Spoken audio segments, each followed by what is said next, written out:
Colosenses capítulo 1, desde el versículo 21 y hasta el 23. Tenemos ya unas cuantas semanas en esta carta.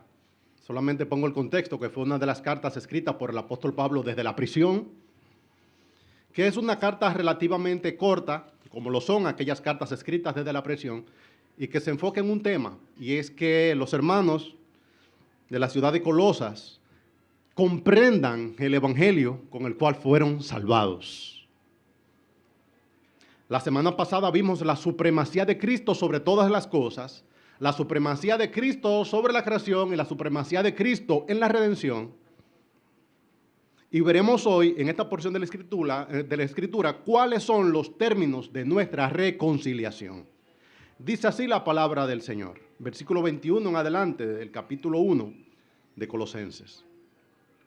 Escribe el apóstol Pablo y le dice a la iglesia, después de mostrar la supremacía de Cristo sobre todas las cosas: y a vosotros también, que erais en otro tiempo extraños y enemigos en vuestra mente, haciendo malas obras, ahora os ha reconciliado en su cuerpo de carne, por medio de la muerte, para presentaros santos y sin mancha e irreprensibles delante de Él. Si en verdad permanecéis, fundados y firmes en la fe, y sin moveros de la esperanza del evangelio que habéis oído, el cual se predica en toda la creación que está debajo del cielo, del cual yo, Pablo, fui hecho ministro. Pueden sentarse, mis hermanos. Si se fijan, los 3 versículos son una sola oración. Y en esta sola oración, el apóstol Pablo resume a la iglesia cuáles son los términos de nuestra reconciliación. Asumo que gran parte de ustedes ya han sido salvados. Sé que tienen un gozo en su salvación.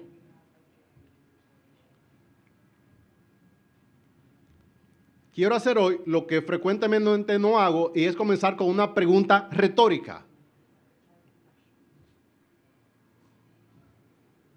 La pregunta es, tú eres salvo, pero ¿cómo llegaste a ser salvado? Tú no tienes que ser preciso para tener una salvación real. Pero la pregunta importa. No tienen que responderme. Trata tú de responder la pregunta en tu mente en este momento. Tú eres salvo. Profesas la fe cristiana. ¿Cómo llegaste a ser salvo? La mayoría de ustedes responderá que hizo una oración, que Dios perdonó sus pecados y llegaron a ser salvos. Eso es verdad. A grandes rasgos, es lo que ha ocurrido. Otros dirán que hicieron una oración, se apartaron de sus pecados y así llegaron a ser salvos. También es verdad. Pero la respuesta más completa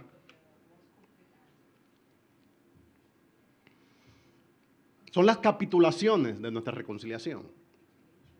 Y la manera en cómo se describe aquí nuestra reconciliación es que llegamos a aceptar la realidad de nuestra condición anterior, alejados de Dios, enemigos suyos y malvados, para ser reconciliados con Cristo. Y que después reconocemos la necesidad del sacrificio de Cristo, que ha sido hecho justicia por nosotros, en la cruz, con su cuerpo de carne, como dice la palabra.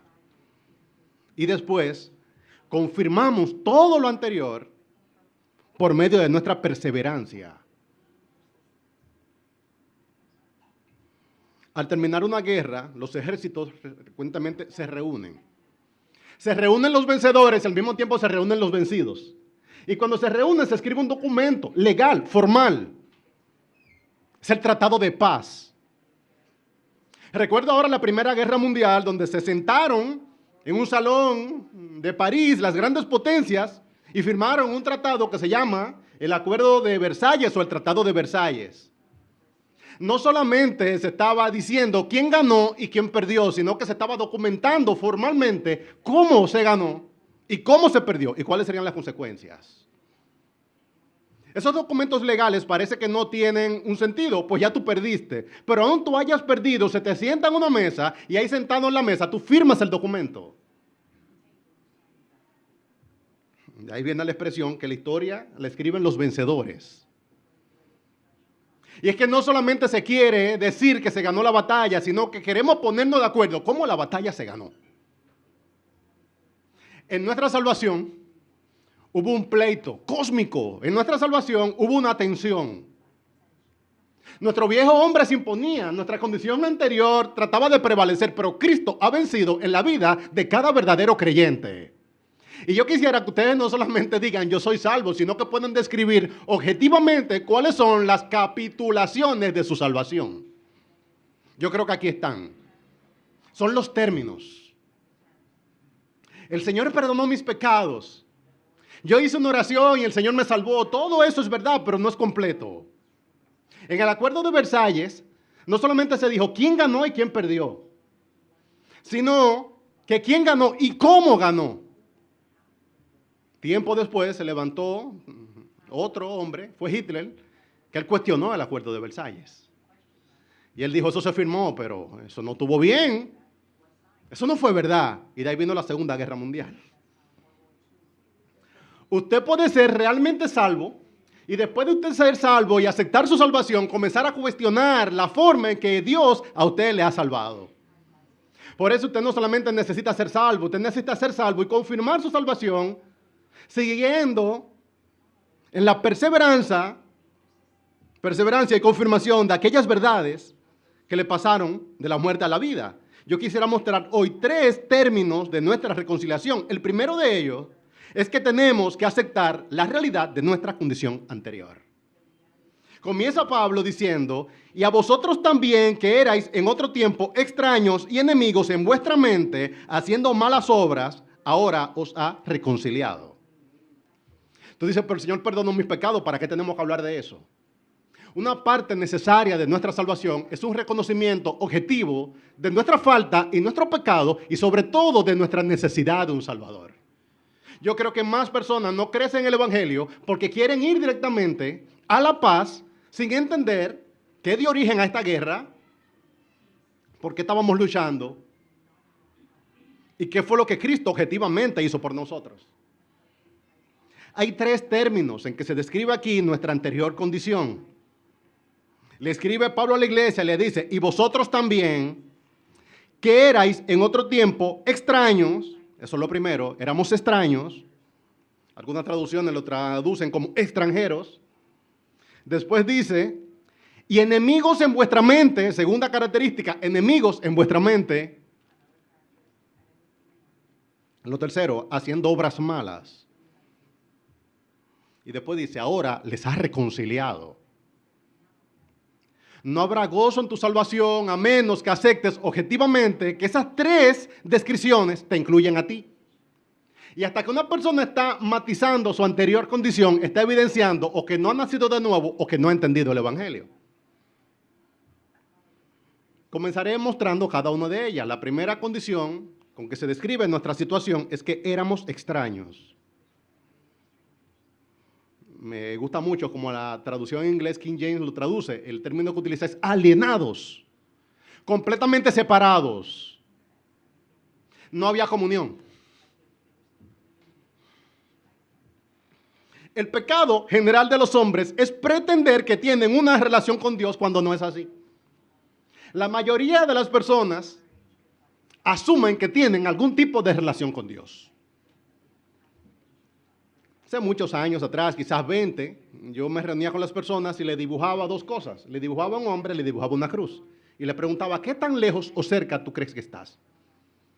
La mayoría de las personas lo ponían en un grado de separación. Decían, bueno, yo estoy lejos, pero no tanto. Otros apelaban a su moralidad y me decían, yo visité la iglesia este fin de semana. Habían otros que decían, yo realmente leo la Biblia.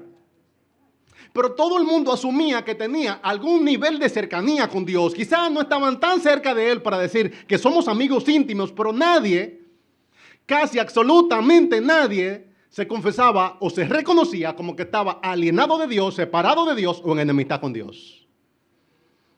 Difícilmente el hombre natural reconoce y confiesa que es enemigo de Dios. De hecho, la gran tarea en toda la Escritura es demostrarle a hombres que tienen presunción de salvación que realmente no son salvos. Recuerden los dos temas centrales de la Biblia. El primer tema central es que el hombre está entregado a su pecado, que el hombre está radicalmente depravado. Ese es el primer tema, que no hay justo ni aun uno. Y lo segundo es el Evangelio, que hay un gran Salvador. Y para usted llegar a entender los términos de su salvación, usted primero debería entender cuál era su verdadera condición delante de Dios. Y vosotros también, que erais en otro tiempo extraños. La cultura te hace creer que Dios es menos de lo que realmente es y que tú eres más de lo que tú realmente eres.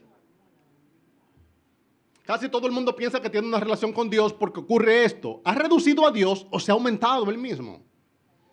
Pero cuando vemos toda la Escritura nos damos cuenta que Dios es mucho más santo de lo que los hombres creen y que los hombres son peores de lo que ellos mismos están dispuestos a confesar. Y que si tuvieras que graficar la separación que hay entre tú y Cristo, no hay gráfica. De hecho, tú no saldrías en la gráfica. Yo le decía a las personas, dibuja el hombre, ponlo ahí en la línea, ¿dónde estás tú? Y todo el mundo se colocaba en la línea. Si tú realmente crees lo que dice la palabra, tú no sales en la foto. La separación que hay es tan grande entre la criatura y el Creador que se puede escribir que también nosotros éramos en otro tiempo extraños.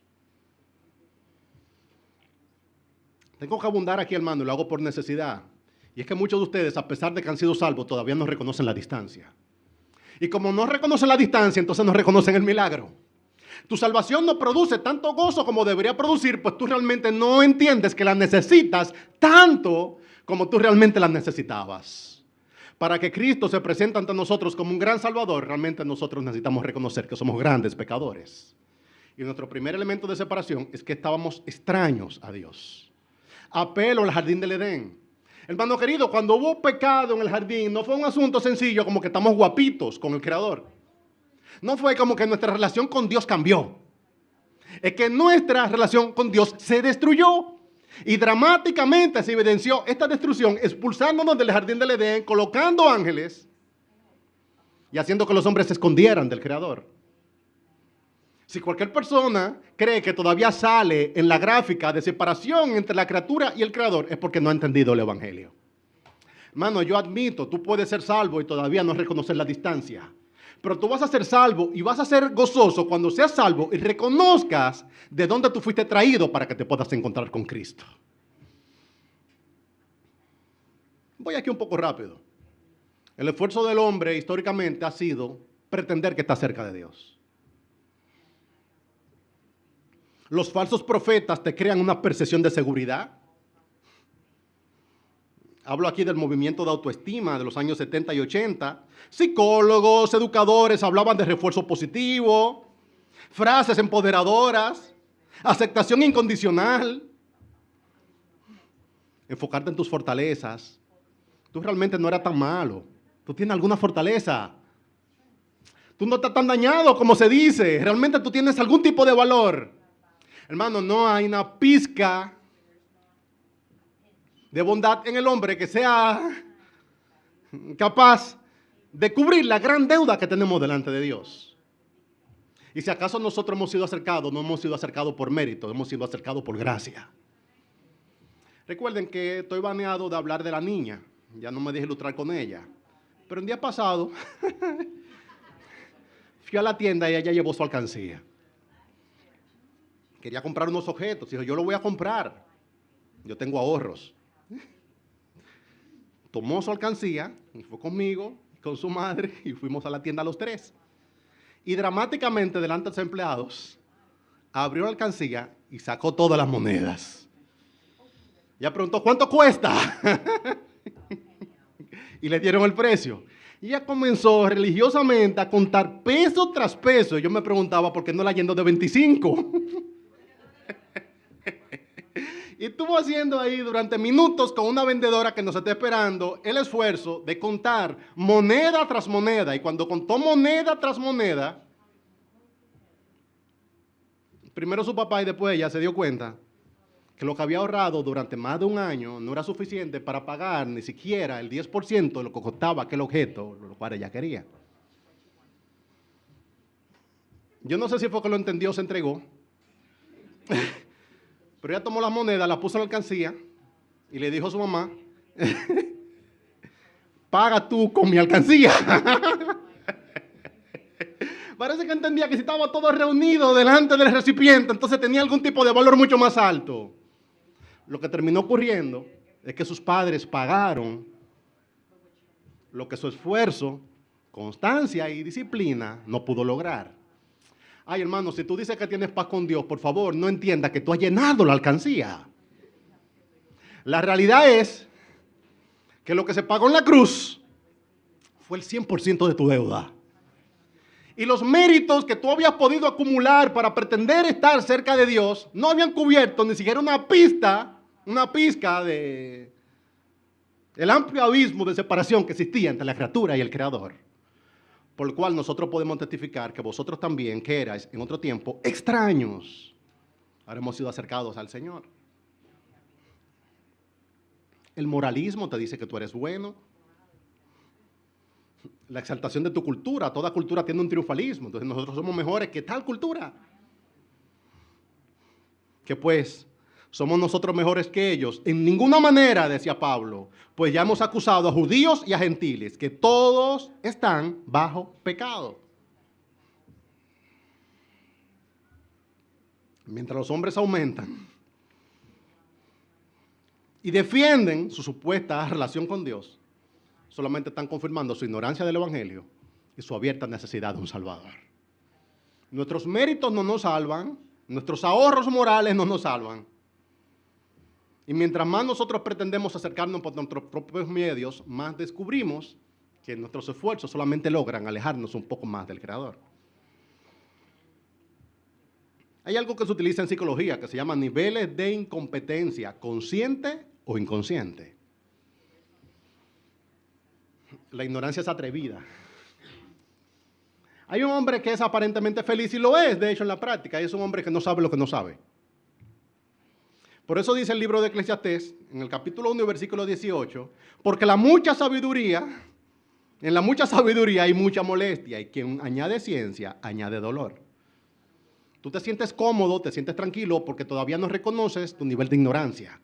Pero una de las primeras cosas que llegamos a sentir cuando realmente abrimos nuestros ojos a la realidad del Evangelio es que nosotros somos peores de lo que nosotros creíamos que éramos.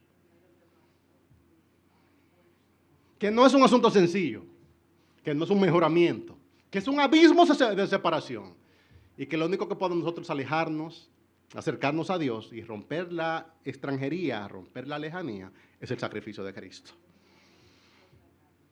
Lo resumo así, hermano. El Evangelio nos lleva a un nivel de incompetencia consciente, donde reconocemos nuestra incapacidad para obedecer la ley de Dios, nuestra impotencia ante el poder del pecado y nuestra indignidad para presentarnos ante Dios. Dependemos completamente de Cristo para cualquier forma de bien.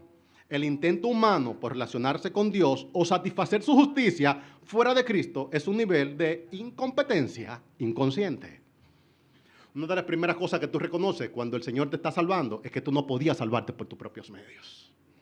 Que tú no podías pagar, que no te daba, era insuficiente. Y por eso nuestra salvación brilla tanto. Primera cosa que se describe aquí de nuestra anterior condición es que estábamos alejados de Dios. Pero eso no es suficiente. Tú no estabas pasivamente alejado de Dios. ¿Viste también la Escritura? Y enemigos en vuestra mente es la segunda característica. El hombre natural vive en un aparente estado de neutralidad. Y dice, yo no estoy ni a favor ni en contra. Tú le dices a una persona, tú estás constituido como enemigo de Dios. Y la persona te dice, ¿quién? Yo no. Quizá yo no soy amigo, pero tampoco soy enemigo. Yo soy neutral. ¿Qué es lo que muestra la Escritura? Que vosotros también, que erais en otro tiempo extraños, no solamente eran extraños, también eran enemigos en vuestra mente. La expresión es elaborada. El texto infiere un tipo de enemistad que no es explícita. Es como quien simula o aparenta enemigos en vuestra mente. Lo que te está diciendo es que en lo más profundo de tu ser, en la parte medular de tu existencia, realmente tú tenías un pleito con Dios. Ese pleito con Dios quizás no sea objetivo, ese pleito con Dios quizás no sea explosivo, ese pleito de Dios quizás nadie más lo sepa, pero adentro del ser humano hay una guerra. Y esa guerra tiene diferentes nombres, pero en el fondo es enemistad contra Dios. Temor, ocultación y también acusación. ¿Recuerdan a Adán en el jardín lo que le dijo el Señor? No, la mujer que tú me diste, tu diseño falló. Adentro de un ser humano sin Dios hay una profunda persuasión de que realmente él no es completamente responsable de su condición, sino que él puede argumentar algo delante de Dios. Enemigos en tu mente, es lo que dice la Escritura. Esas formas veladas de enemistad contra Dios también evidencian que tú no has conocido el Evangelio. Son cuestionamientos de sus designios. El Señor ha establecido designios, ha dicho objetivamente lo que espera del hombre, pero el hombre cuestiona ese designio. No, yo no estoy diciendo que yo no estoy de acuerdo. Yo lo que estoy diciendo es que eso es difícil de entender. Está cuestionando el designio. ¿Han visto este que alega confusión? Yo no lo intento porque es que eso es confuso. Dios no ha sido claro. ¿Recuerdan aquel en la parábola al cual el Señor le dio talento? Que dijo que yo sé que tú eres un Señor duro, que cosecha donde no sembraste. Yo no lo hice porque te tenía miedo. Enemigos en su mente. Hay otros que acusan a Dios de inconsistencia, de ser muy exigente, de injusticia o hasta de ambigüedad. Yo no lo sé, pero es que hay contradicción. ¿Han visto el que quiere pescar en río revuelto? Hay contradicción. La contradicción está en tu mente y en tu corazón. Una profunda enemistad contra Dios que quizás no es explosiva, que quizás no es evidente, quizás no es objetiva, pero es real. Otros disminuyen su persona, su carácter, su voluntad, su soberanía. Oye, es que ustedes toman demasiado en serio las cosas, Dios no es tan grande. Esa enemistad contra Dios. Escucha, reducir el carácter, la soberanía, la santidad de Dios es una manera de rebeldía. Y esa manera de rebeldía está manifestando enemistad. Parecen que son amigos. Wow. Estaban con un grupo de personas y llegó alguien. Era una persona de otra empresa. Y cuando la persona llegó, alguien que estaba al lado mío le saludó con una profunda sonrisa. Y le dio un abrazo y palmaditas en la espalda. Y cuando la persona regresó, la sonrisa se cayó. Y en su gesto y su simulación está demostrando que realmente no es amigo, sino enemigo. Y que hay una agenda en su corazón. Este pueblo de labios me honra, pero su corazón está lejos de mí. ¿Cuántas son las personas que pueden tener palabras bonitas hacia Dios y una conversación interna al respecto de la soberanía de Dios, del carácter de Dios, de la perfección de Dios o de la palabra de Dios? Son enemigos en su mente.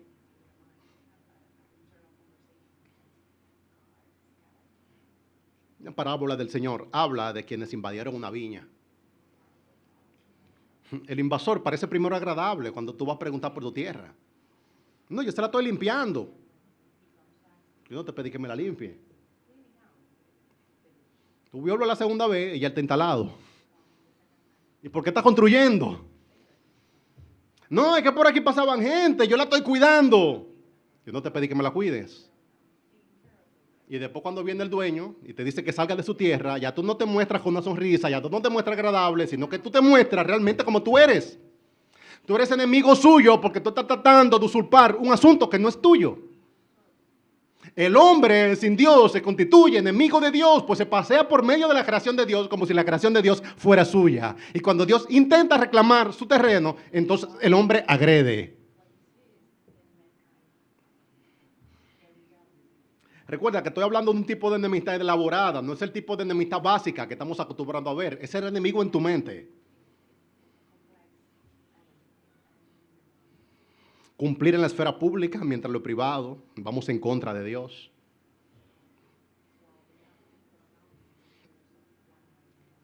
Primer elemento, éramos extraños, alienados, extranjeros. Segundo elemento, teníamos un pleito interno. En lo tercero ya no hay duda alguna. Esta era tu anterior condición. Y vosotros también, que erais en otro tiempo extraños y enemigos en vuestra mente, dice, haciendo malas obras.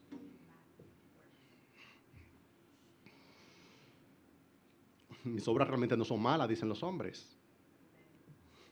¿Sabes por qué tú entiendes que tus obras no son malas? Porque tú has reducido el requisito de Dios.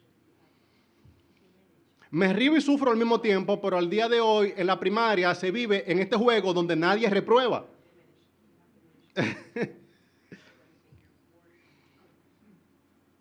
El espíritu de nuestros días es celebrar la intención o el esfuerzo, aunque no se reúnan los requisitos. Pero él no lo hizo.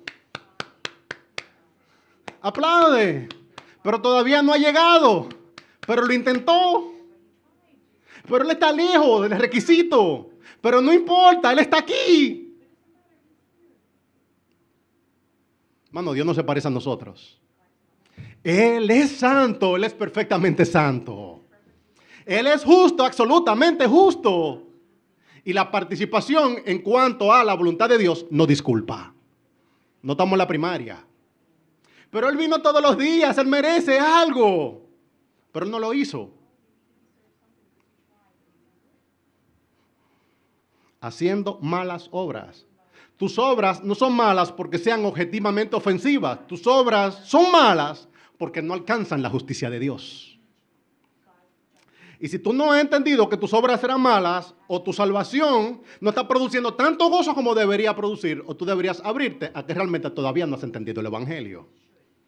Si tú entiendes que has venido delante de Dios con un conjunto de méritos que son tus buenas obras, y que tus buenas obras entonces pueden cumplir con la justicia de Dios, significa que tú no has entendido el Evangelio. Se cambia el mandamiento. Yo lo he hecho. Recuerdo una clase donde el profesor daba un examen de la siguiente manera. Éramos 4 filas de alumnos y a cada fila él le daba un examen dictado que respondiera una pregunta. Leía 3, las 3 preguntas de esta fila, las 3 preguntas de esta fila, las 3 de esta y las 3 de esta. De manera perspicaz, yo ideé una estrategia. Si él va a darle 3 preguntas a esta fila, 3 preguntas a esta, 3 preguntas a aquella y 3 preguntas a aquella, él va a dar 12 preguntas en total. Y de las 12 preguntas, por lo menos hay 3 de ellas que yo debo poder contestar, de forma tal que saque un 100. Él le dijo a la primera fila, donde estaba yo, primera fila, estas son tus 3 preguntas. Hizo 3 preguntas, yo anoté una. Segunda fila, tus 3 preguntas, yo anoté la siguiente. En mi opinión, yo saqué 100 de 100. Pero no sabía que el profesor tenía control de las preguntas que le asignaba a cada fila. Usted respondió la pregunta correcta, pero no respondió lo que yo le estaba preguntando. Ese es el dilema en que viven los hombres delante de Dios. Yo tengo buenas obras, yo tengo una familia bonita, yo no le he robado a nadie, no le hago daño a nadie. Esa no es la pregunta. Aquí está la ley completa, objetivamente. ¿Has cumplido objetivamente con la ley de Dios? Con algunas partes. Aquí yo estoy bien, pero ahí estoy más o menos flojo. Dice Santiago que fallar un solo de los mandamientos de Dios te hace culpable de todos los demás mandamientos. Probablemente tú entiendas que no estabas tan lejos. Probablemente tú entendías que realmente no eras enemigo de Dios. Yo quisiera mostrarte que nadie ha logrado cumplir objetivamente con el 100% de los mandamientos. De forma tal que la labor principal que tiene la ley es hacer aún más grande nuestra salvación. Era tan alta la demanda y tan poca la capacidad que nosotros solamente podemos darle gloria y gracias a este Salvador tan grande. Otros muestran el resultado. Y dicen, yo hice lo mismo, yo logré lo mismo que lograste tú. Ay, pero que no lo hicimos por las mismas razones. De hecho, lo que dice el mismo libro de Colosenses, en el capítulo 3 y versículo 23, es: y todo lo que hagáis, hacedlo de corazón como para el Señor y no para los hombres. Es que yo he vivido en integridad. ¿Has vivido en integridad por la razón correcta? Es que yo he vivido en integridad porque a mí me daría mucha vergüenza que mis hijos me vean como un delincuente. Esa no es la razón correcta. Yo nunca he hecho eso. ¿Por qué razón lo hiciste? Yo nunca he hecho eso porque yo tuve formación en valores y en mi casa me enseñaron que eso no se hace. Esa no es la razón correcta. Las únicas obras que valen la pena son las obras que se hacen con el poder del Señor y para la gloria suya. Donde nosotros no tenemos una autoexaltación, sino que es exaltado Él, pues nosotros reconocemos nuestra disminución y nuestra incapacidad. Hay personas que muestran las mismas obras que deberían mostrar los cristianos, pero cuando tú buscas la razón por la cual lo hizo, no era la razón correcta. Y hagamos todas las cosas, todo lo que hagáis, hacerlo de corazón. Hey, lo hiciste de corazón. No, yo lo hice mecánicamente. No vale. Yo obedecí el mandamiento, pero lo obedeciste con un corazón para Dios. No, no lo obedecí así, entonces no vale. Yo sé, hermano, que estas cosas tienden a ser áridas, pero aquí quitan otro gozo. Hasta que tú no entiendas cuál era tu verdadera condición, tú no vas a entender qué grande es tu Salvador. Tú probablemente has hecho todo lo que hay que hacer. Hay personas que oran, hay personas que leen la Biblia, hay personas que viven en integridad, pero no lo hacen por la razón correcta. Lo que no procede de fe es pecado.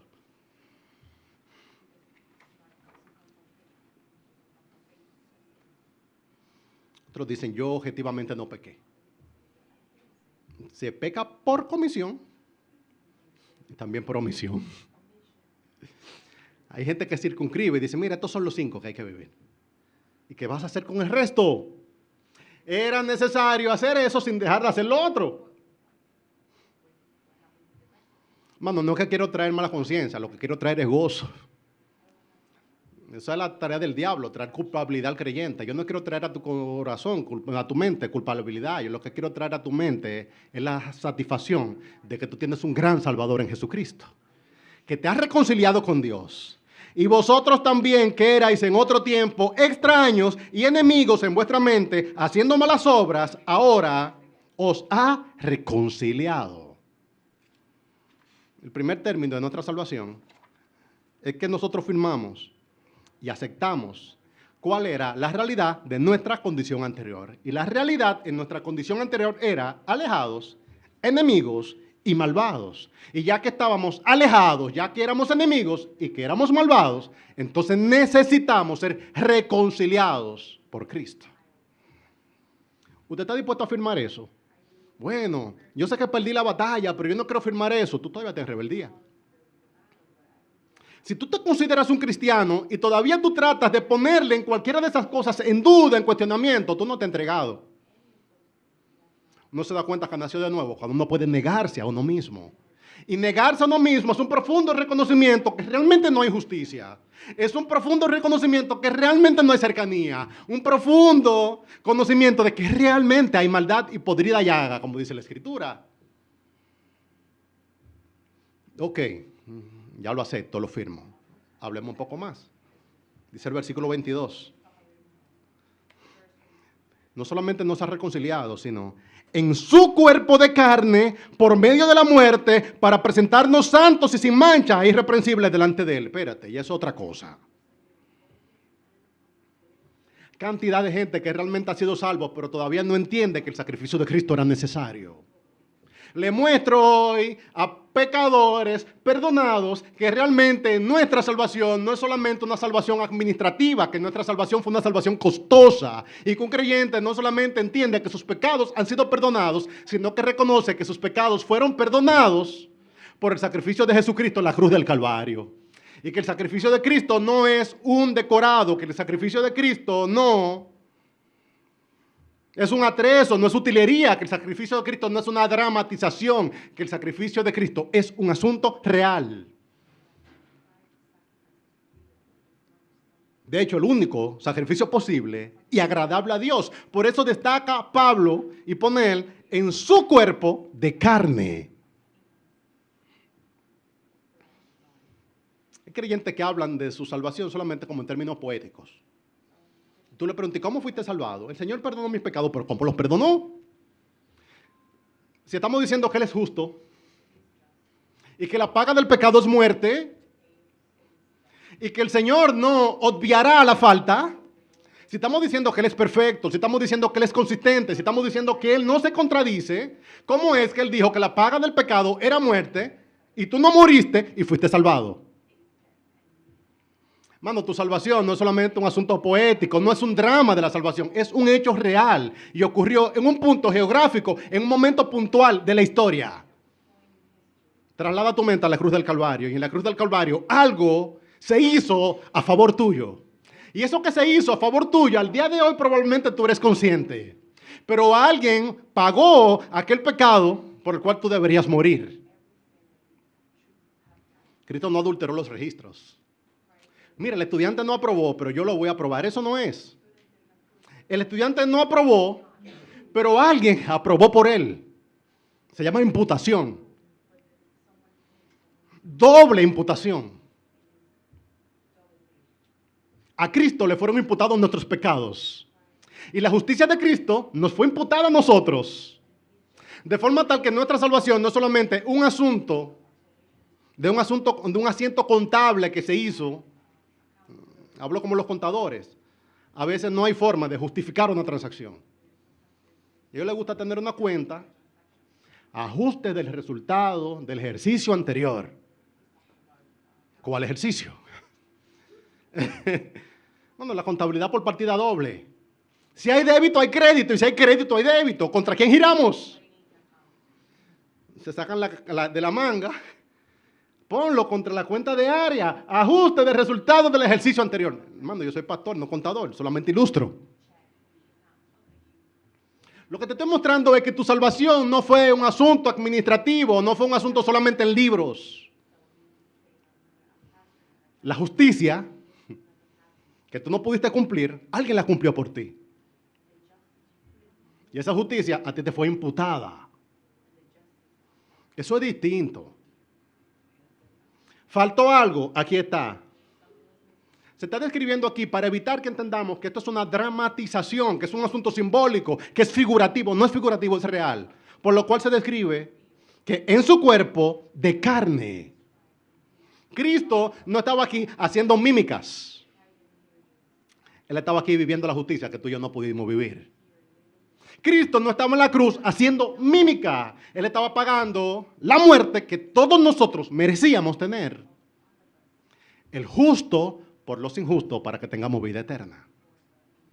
Un creyente no habla de su salvación solamente como asunto administrativo. Mis pecados fueron perdonados. No, mis pecados fueron perdonados en la cruz, en el cuerpo de Cristo.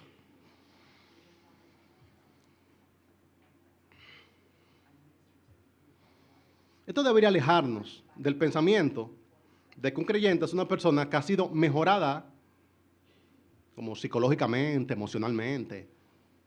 Esto no es refinamiento. A ti se te ha imputado una justicia que tú no pudiste obtener por tus propios medios. Y en eso hay gloria para Dios, humillación para ti y gozo. Esto debería mostrar la severidad de Dios con el pecado y evitar trivializar la discusión. El pecado es algo real, la justicia de Dios es algo real. Y es tan real como que alabó a su hijo en una cruz. Hablo en este momento a las personas que están esperando la misericordia de la última hora. Yo voy a llegar a la presencia del Señor y como Él es bueno me va a perdonar.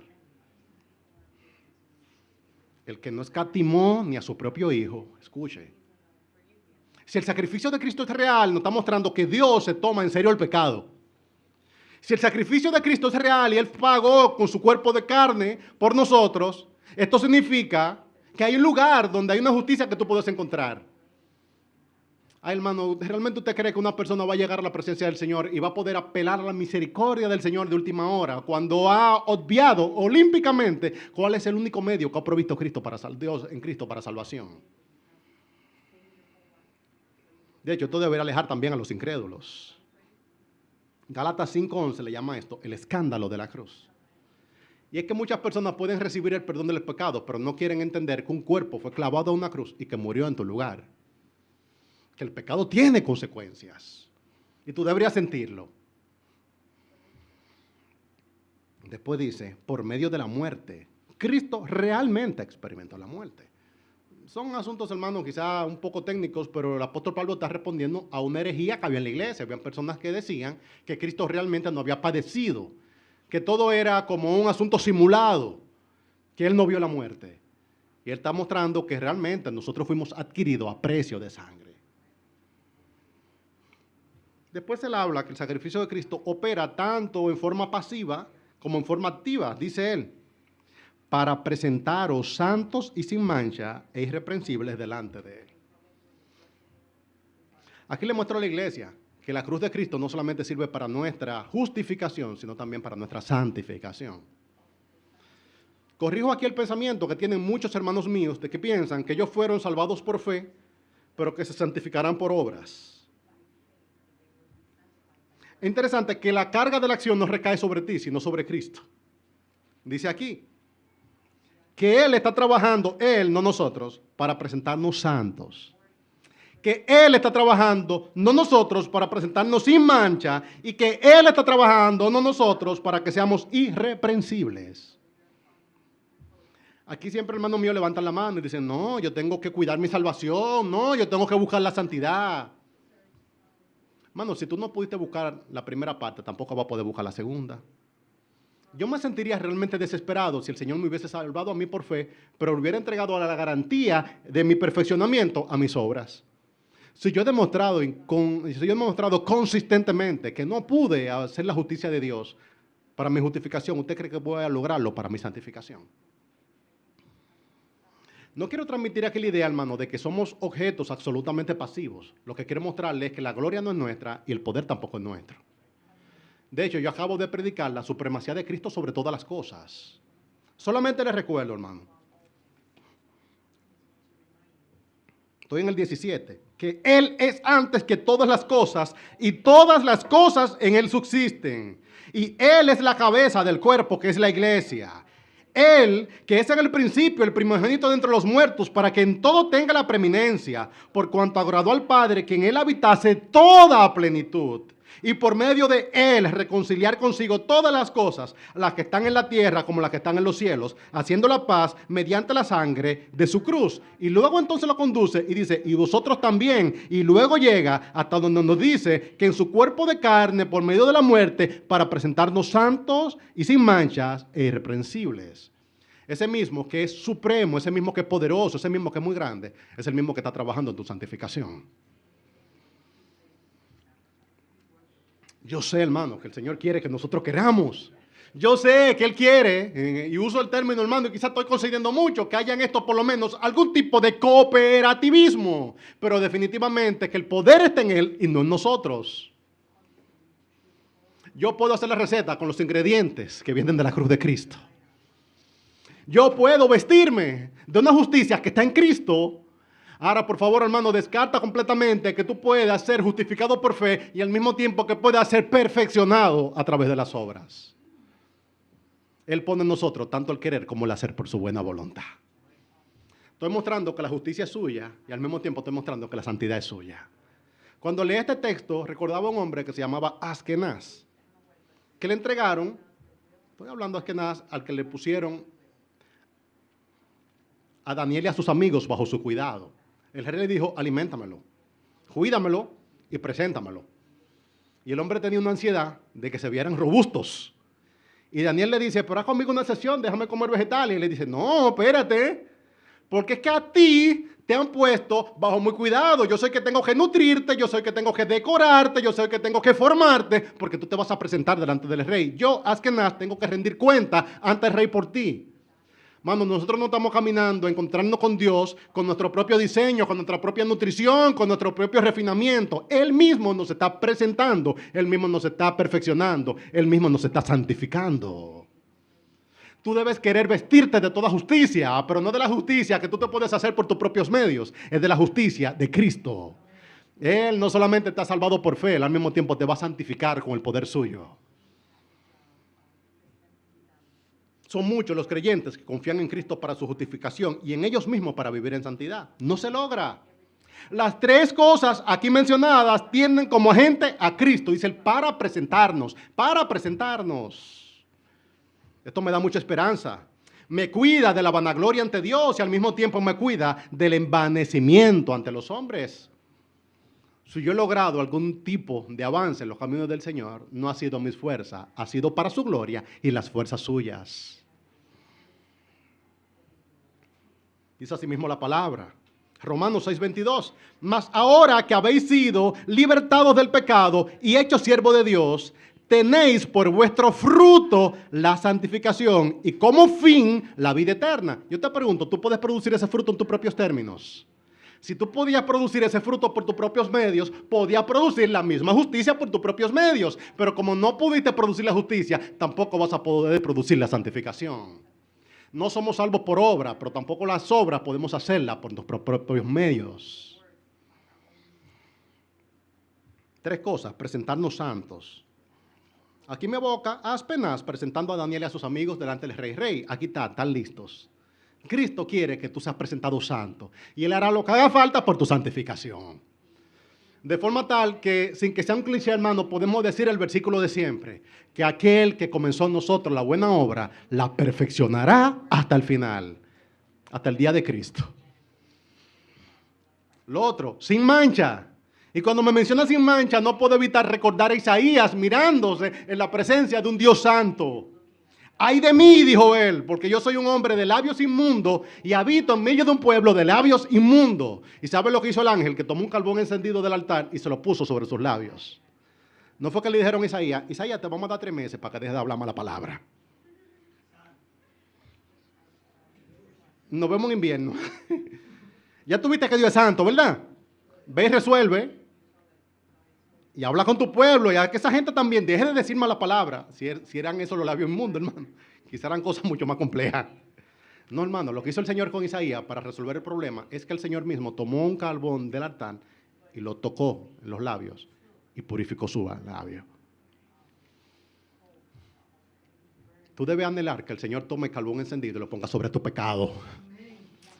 Hermano, tú debes anhelar, en vez de que el Señor te dedique razonamientos, consejería, la ruta crítica, tú deberías anhelar, ay Señor, toma un carbón encendido de tu altar y produce en mi corazón lo que mis propias fuerzas jamás han podido producir. Señor, permíteme tener una victoria definitiva sobre ese pecado. Permite, Señor, que cuando tenga victoria sobre ese pecado, solamente haya espacio en mi corazón para la gloria tuya y no para mi vanagloria. Isaías no va a decir que él dejó de hablar mala palabra. Isaías no va a decir que él se envolvió en un proceso de refinamiento, de perfeccionamiento. Isaías dirá, el Señor tomó un carbón encendido y lo puso sobre mis labios. Lidia así con tu pecado. No lidias con tu pecado como si fueran categorías psicológicas. No lidias con tu pecado como si fueran niveles de elevamiento moral. No lidias con tu pecado como que son niveles de perfeccionamiento que están a tu alcance. Lidia en tu pecado como que el Señor está trabajando para presentarte santo, sin mancha e irreprensible delante de Él. No yo, no en mis fuerzas. El mismo que adquirió mi justificación es el mismo que está adquiriendo mi santificación. Wow, hermano, me gozo en que el Señor nos permita participar de esto. Quererlo, anhelarlo, caminar en ese camino. Pero al mismo tiempo me gozo en que nosotros no tengamos que hacer un camino. Me gozo en que nosotros no tengamos que hacerlo en nuestras propias fuerzas. Y me alegro en que no hay espacio para nuestra vanagloria. No a nosotros, sino a tu nombre sea dada la gloria. He estado mostrando, hermano, que los términos de nuestra salvación, el primero tenemos que aceptar nuestra verdadera realidad y el segundo término es reconocer nuestra necesidad de un sacrificio. Y un sacrificio que produce en nosotros presentarnos santos, sin mancha y también irreprensibles.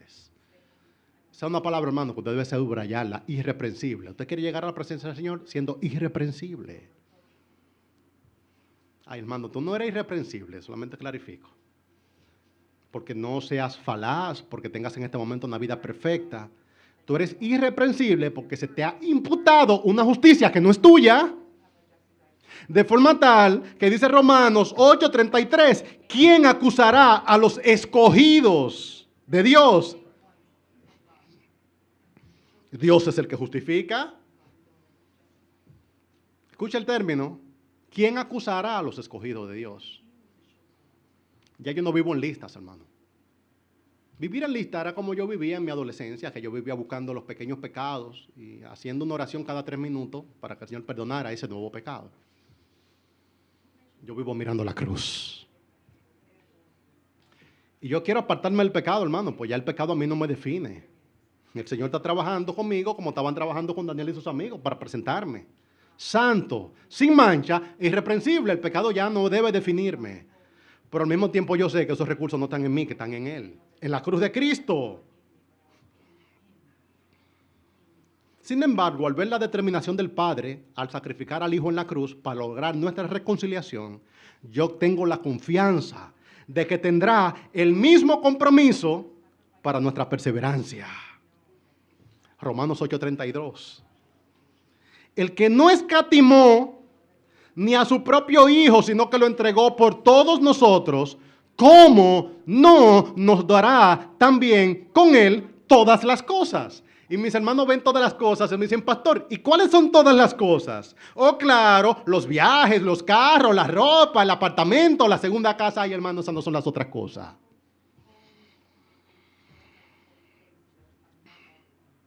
¡Qué desperdicio! Hablar del sacrificio de Cristo en una cruz y del compromiso del Padre a clavar en Cristo en una cruz para entender que las otras cosas son de un negocio que tú estás por cerrar. Hermano, está por cerrar el negocio, vamos a orar al Señor, porque el que no escatimó ni a su propio Hijo, ¿cómo no nos dará también el Señor en Cristo el negocio ese? Tú vas a ver que te lo aprueban. Ay, hermano, no. ¿Qué son las otras cosas? Un ascenso. Sí, yo ya apliqué, estoy aplicando ahora para ser gerente. Entonces yo sé que el que no escatimó ni a su propio Hijo, ¿cómo no nos dará también el Señor todas las cosas? La gerencia, ay, hermano, por favor, no entienda. De poco te has comido carne de verdad. No salga a buscar chuchería. El mismo texto dice cuáles son todas las cosas. Del mismo capítulo 29 al 31. Las otras cosas son estas. Porque a los que antes conoció, también los predestinó para que fuesen hechos conforme a la imagen de su Hijo. Esas son las otras cosas. Aquello con lo cual el Padre está comprometido, no que tú cambies el carro en este año, sino que seamos hechos conformes a la imagen de su Hijo. Lo que está diciendo Pablo es, pero si Él clavó a su Hijo en una cruz para salvarte, ¿cómo no va a utilizar ese mismo poder para santificarte? Para que Él sea el primogénito entre muchos hermanos. Y a los que predestinó, a esto también llamó. Y a los que llamó, a esto también justificó. Y a los que justificó, a esto también glorificó. ¿Qué pues diremos si Dios es con nosotros? ¿Quién contra nosotros? Esas son las otras cosas. Las otras cosas son la santidad, las otras cosas son el perfeccionamiento, las otras cosas son la vida victoriosa. De forma tal que cuando el pecado está amenazando, que te está respirando en la nuca y te dice que tú vas a volver a ser esclavo del pecado, tú miras la cruz de Cristo y tú dices, pero si a mí me dieron a Cristo, el que no escatimó ni a su propio Hijo, ¿cómo no me va a dar el poder para sobreponerme a ese pecado? Si Él clavó a su propio Hijo en una cruz, ¿cómo va a permitir que ese pecado de nuevo a mí me esclavice?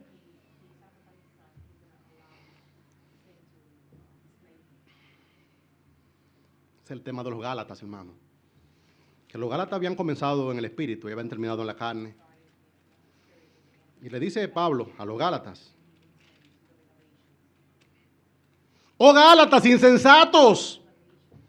¿Quién os fascinó para no obedecer la verdad? A vosotros, ante cuyos ojos Jesucristo fue presentado claramente entre vosotros como crucificado. Esto solo quiero saber de vosotros. ¿Recibiste el Espíritu por las obras de la ley o por el oír con fe? Tan necios sois, habiendo comenzado por el Espíritu, vas ahora a terminar en la carne. ¿Cuál es el problema de los Gálatas? Que ellos habían sido salvos por fe, pero querían lograr su santificación por sus propios medios. Toda la gloria de nuestra salvación será dada a Él. Mostrar, hermano, dos términos. El primer término de tu salvación, las capitulaciones, firme aquí. Usted perdió la batalla. Mi hombre natural perdió la batalla, pero a veces él se incorpora y él quiere volver y a reinar. Adentro de todo hombre hay un pequeñito trono en su corazón y un rey que es él mismo. Y el viejo hombre quiere de nuevo dominar, el viejo hombre quiere entronarse y decirte, el Señor me salvó, pero yo también he puesto de mi parte. ¡Ja!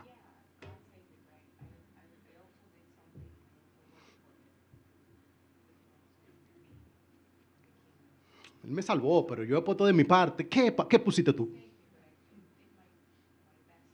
¿Qué pusiste tú? Tú pones un empresario que a un amigo suyo lo involucró en un negocio. Él no tenía capital, pero él disfrutaba del compañerismo de su compadre y involucró al compadre en el negocio. Oh, pero el compadre se envaneció. Y hubo que decirle, tranquilo, espérate, que la única razón por la cual tú estás aquí es porque te trajeron. Hermano, no haga fuerza, no intente ahora de que mostrar pecho, mostrar que usted es mejor que nadie. Usted es salvo por fe y usted está siendo santificado también por la fe. Toda la gloria será dada a su nombre. ¿Y cómo yo sé que esto es verdad? Gran parte de la cristiandad está envanecida, pero también gran parte de la cristiandad está engañada. Dice el 23, si en verdad permanecéis fundados y firmes en la fe, y sin moveros de la esperanza del evangelio que habéis oído. Mire aquí, hermano, usted no será salvo porque usted haga pechada, marinero, sentadilla, muchas obras. Usted será salvo si en verdad permanece fundamentado y firme en la fe y sin moveros de la esperanza. Mis hermanos quieren hacer obras. El Señor quiere que usted se mantenga firme en convicciones. Cuando usted llega a la presencia del Señor, usted no debe decirle, diga, no, Señor, yo te serví por 30 años. No, Señor, yo vencí ese pecado. No, Señor, yo soy acepto porque yo realmente tuve victoria. Eso no es mérito. Si en verdad te santifica, hermano querido, la santificación no es un requisito para tu salvación. Lo que es un requisito para tu salvación es permanecer fundado y firme en la fe y sin moverte de la esperanza del evangelio. Pastor, entonces no hacen falta las obras. Te estoy diciendo que la consecuencia, te estoy diciendo que el fruto, te estoy diciendo que el destino. Ahora no confundamos los medios con los fines. El Señor te salvó. Nosotros no somos salvos porque permanecemos porque hemos sido salvados. ¿Ven la diferencia? La ecuación no es de que como tú has permanecido te ganaste la salvación, no. La ecuación es de que como tú fuiste ganado en la cruz del Calvario, tú vas a permanecer. El detalle está en que hay cantidad de profesiones de fe irreales, superficiales, fingidas, que la gente confunde con fe genuina. Y cuando esa fe manifiesta que no era real, entonces entendemos que la persona no logró conservar su salvación. Aquí no te está diciendo que vas a conservar tu salvación apartándote del pecado. Aquí te estamos diciendo, versículo 22, que en su cuerpo de carne, por medio de la muerte, Él nos presentará a santos, sin mancha, irreprensible. Y que lo que nosotros tenemos que hacer es permanecer fundados, firmes en la fe y sin movernos de la esperanza. Tu fuerza no está en la obra, en la esperanza. No haga fuerza en la obra, a fuerza en la fe. La meta de un creyente es mantener su fe firme. La meta del creyente es mantener viva la esperanza. El texto infiere que algunos podrían estar engañados, creyendo que son salvos sin realmente serlo. Él le dice, si en verdad permanecéis fundamentados. Hay cantidad de gente, hermano, que dice que nació de nuevo. No nació de nuevo. Eso son doctrinas que ustedes tienen, que pareciera. Ay, hermano, que la palabra, lucha con la palabra. Salieron de nosotros porque no eran de nosotros. Pues si hubiesen sido de nosotros, habrían permanecido. No, eso no es, yo no creo eso. Es que el problema no soy yo que lo digo, lo dice el Señor. La perseverancia de los santos es una doctrina central en las Escrituras. No son predicadores de los 1700 que se lo inventaron. Eso es calentar en la Escritura. Yo le pregunto a ¿usted cree que Israel eligió a Dios? Israel salió a buscar a Dios. Dios buscó a Israel. Yo le pregunto, ¿usted cree que Adán buscó a Dios cuando pecó? No fue que Adán salió por el huerto a gritar, Dios, ¿dónde estás tú? Fue Dios que fue al huerto precisamente donde estaba Adán y le dijo, Adán, ¿dónde estás tú? Aquí estoy escondido porque tuve miedo, dijo él. ¿La criatura buscó al creador o el creador buscó a la criatura? Es la doctrina de la elección. Con lo cual luchan los pecadores porque todo el mundo quiere ganar los Juegos Olímpicos o los Paraolímpicos. No es justo ni a uno. Y si tú has sido salvo y estás siendo santificado, por favor, no te envanezcas. Humíllate. Grande es Dios para salvarte, grande es Dios para santificarte y grande es Dios para preservarte hasta el final. No te creas mejor que los tuyos. De hecho, si tú realmente entiendes tu salvación, tú deberías amar más profundamente a tus familiares que no han creído. Yo bromeo, hermano, le digo en serio también en verdad. Mis familiares que no han venido en arrepentimiento fe a Cristo, yo le voy a amar ahora mismo porque es la única ocasión que tengo. Y yo le digo, te voy a dar el cariño que te puedo dar ahora. Porque yo me estoy preparando a largo plazo. Y tu vida es muy corta. Pero yo no soy mejor que tú. He sido salvo por gracia. La misericordia del Señor me alcanzó. Y usted le dice a Israel, Israel, siéntate en una piedra y comienza a llorar por Canaán, porque ellos fueron destruidos y tú fuiste salvado. No, ellos merecían su destrucción y tú no la merecías.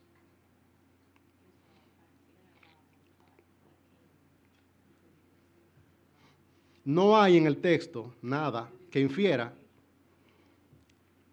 que nuestra permanencia nos salva. Lo que infiere el texto es que nuestra permanencia confirma nuestra salvación.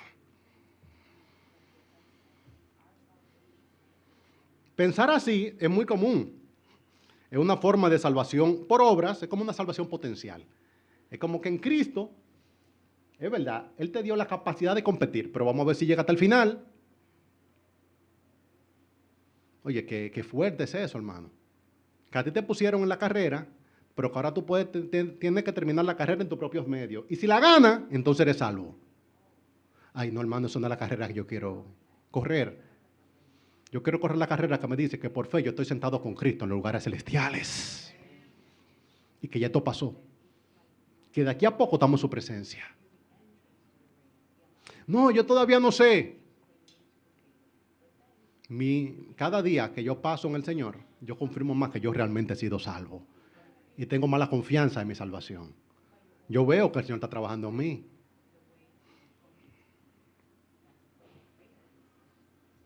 Si del versículo 21 hasta el 22 se especifica que nosotros fuimos reconciliados cuando estábamos alejados, enemigos y en malas obras, ¿usted cree que lo adelante va a ser por nosotros mismos? Romanos 5, del 6 al 10. Dice el 6, porque Cristo, cuando aún éramos débiles, a su tiempo murió por los impíos. Escuche, no está diciendo que Cristo murió por los fuertecitos. Cuando éramos débiles, a su tiempo, Él murió por los justos, no.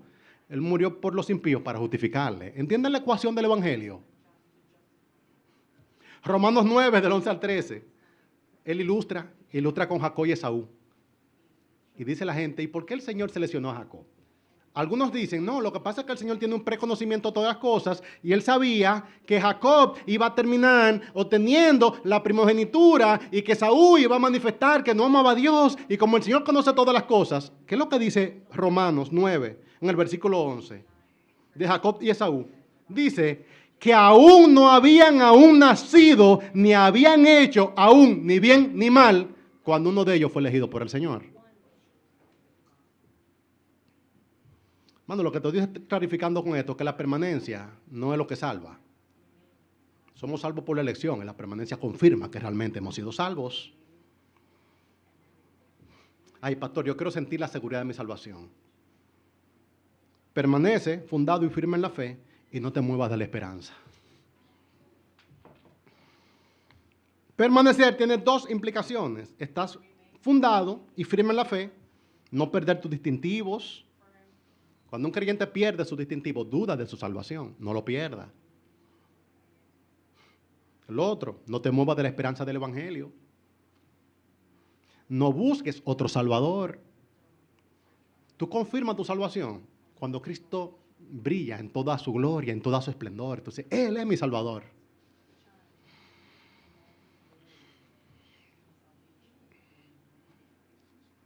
El dinero no salva. Pero si tú dices que fuiste salvo en Cristo Jesús y que en Cristo Jesús fuiste reconciliado y todavía estás tratando de aumentar tu patrimonio para sentirte más acepto delante de los hombres o delante de cualquiera, estás reduciendo la esperanza de tu salvación. El reconocimiento no salva. Pero si tú todavía andas buscando el aplauso de los hombres y no andas buscando la aprobación de Cristo, estás buscando otro Salvador y estás perdiendo la esperanza del Evangelio. Evita ser definido por cualquier otra cosa. En todas estas cosas, hermano, he querido resumir que la salvación es del Señor, no de nosotros. Aquí hay gente que necesita escuchar el Evangelio, dice él. La esperanza del Evangelio que habéis oído. Ay, hermano, el Evangelio es esperanza, no es aflicción. El Evangelio es descanso. La esperanza, el Evangelio que habéis oído. Y después dice, el cual se predica en toda la creación que está debajo del cielo. Wow. Por todas partes. Del cual yo, Pablo, fui hecho ministro. El Evangelio, hay gente que necesita escuchar el Evangelio. ¿Cómo se ve aquí el Evangelio? El Evangelio es la buena noticia de que nosotros, que en otro tiempo éramos extraños y enemigos de Dios en nuestra mente y andábamos en malas obras, ahora hemos sido reconciliados. El Evangelio es la buena noticia de la reconciliación, pero al mismo tiempo el Evangelio es la noticia de que la reconciliación tuvo un precio y fue alto. El sacrificio de Cristo en la cruz del Calvario. Y el Evangelio es la buena noticia de que nosotros no perseveramos por nuestros propios medios.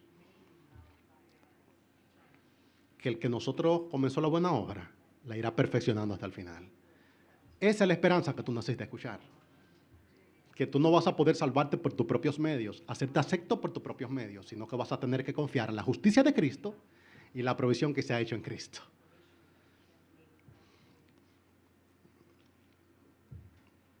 Si confesamos nuestros pecados, el Señor es fiel y justo para perdonar nuestros pecados y limpiarnos de toda maldad.